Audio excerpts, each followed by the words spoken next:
You know, the Ouija board's like a game. They don't know how demonic it is. And so she asked the spirit, are you in the room? Yes, I'm in the room. Then she says, well, could you blow out a candle here so we know you're here? And it says, well, I could, but it would scare you really bad, so I'm not going to do it. And so then she says, well, what if we put some candle wax on a piece of paper and set it on the baby chair? Could you put your fingerprint in there? And it said yes. And so she went and got a paper towel. We folded it in half. I poured some candle wax on the paper towel, set it over on the tray, and came back. And then she said, well, can we go look? I said, no, not yet. And third time said, yeah, you can look. We both got up. I turned the light on in the room, and then we both walked across the room to the chair. And in the wax, there was an indentation, clear indentation of something that had pressed into the wax.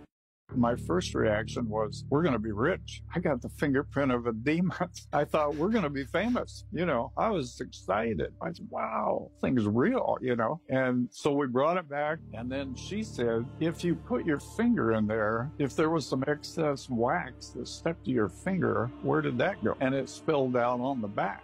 And she lifted up the paper, you know, about halfway up. And we looked on the back, and there was 2 little globs of wax. There was no one else in that room. It was just you and a girl, and both of you weren't looking. Just me and the girl, and we were together the whole time. You know, I made sure that there's no way she could have done it or I could have done it. So, you know, I was blown away, and I just was so excited because I thought, man, we're going to be famous.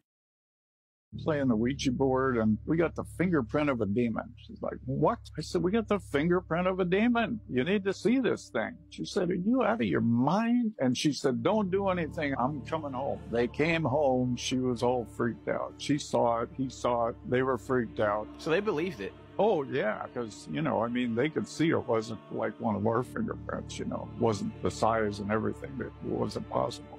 So his wife called a friend of hers who was a believer. And then she said, you got to get rid of that Ouija board. You're going to have to burn it. It was her great-great-grandfather's Ouija board. It was 100 years old. This thing was like an antique. So they built a big fire in the fireplace, and they slid this Ouija board in on the fire, and fire came up around the outside of it on all 4 sides, and smoke, and it was hissing and making noise, but it wouldn't catch on fire. It wouldn't burn.